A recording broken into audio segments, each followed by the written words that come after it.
Oil, Hef from Epic Rides and Tours here.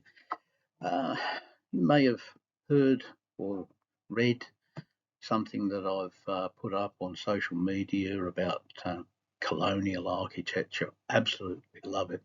You know, the good old outback pubs with the wraparound veranda and rooms up top, etc., and the little chapel that you might find in the middle of a 10-hectare field with no sign of human habitation for miles in any direction. Um, Normally they're made of wood or weatherboard and with an outdoor dunny.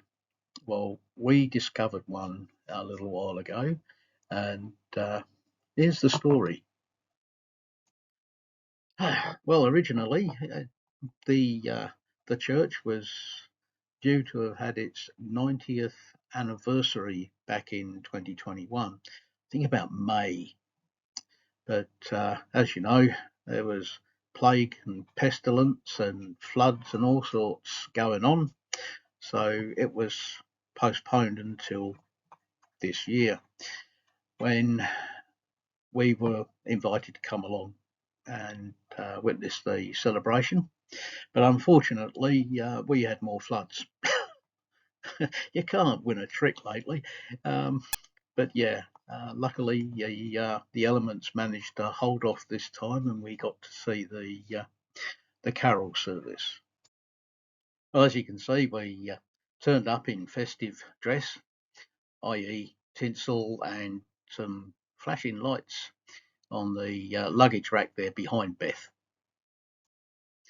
Just a few photos of the interior of the church here. Jeanette Rainbow, who's very active in the local community, showed us round and gave us a very warm welcome. And she was so excited to show off the church. They've put a lot of work into this.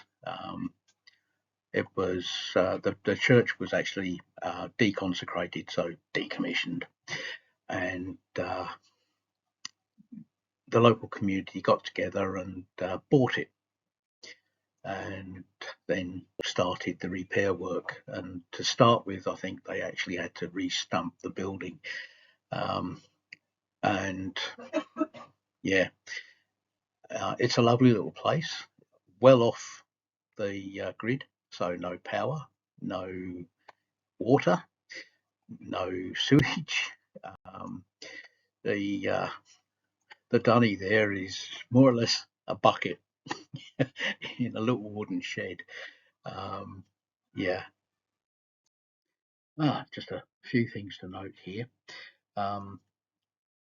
The original altar, and this isn't it, part of the wood, some of the wood from it was used to make the communion balustrade in front of the sanctuary there. And this lace work on a cloth over one of the tables was hand done and stitched. I'm not familiar with what they call it, macrame, I don't know. Oh, bloke, come, give me a break. Handmade anyway. If you look at the pews, you can actually make out that there's three very different styles that have been painted slightly different benches, and the uprights are different shapes and sizes. Again, these were obtained from other churches that had been deconsecrated, and the people who worked together to get this place back up and running as a community church managed to get hold of some of these, and I think they've done a pretty good job in keeping the place as it should be. And I'm not the most religious person on the planet, but I recognise the role that churches played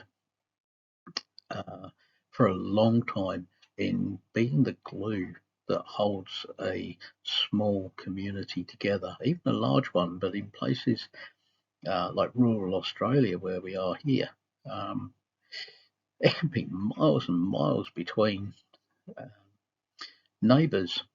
And I know that some of the people who are involved in this church um, come in from Warhope, which, well, it's 33 k's from our front doorstep to this church.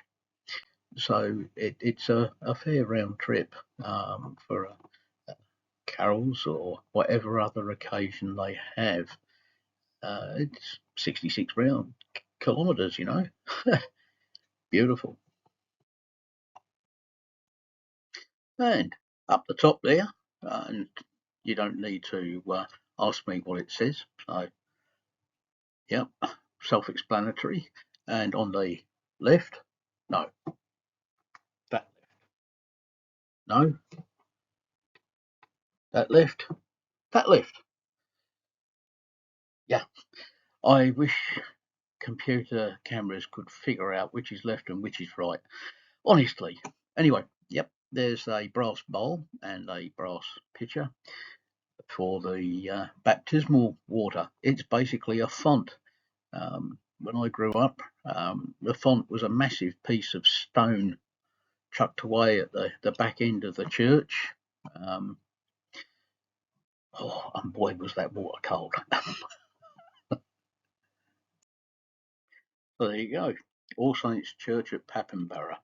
I mentioned earlier that it was about 33 k's from our front door to the church. Well, there's a member of the congregation here who travels something close to 50 k's each way to be there. So, yeah, they are still needed, these churches. Keeps this community bonded. And we can't forget Clyde the dog, who also turned up, and well, you can see he likes the scenery. Good on you.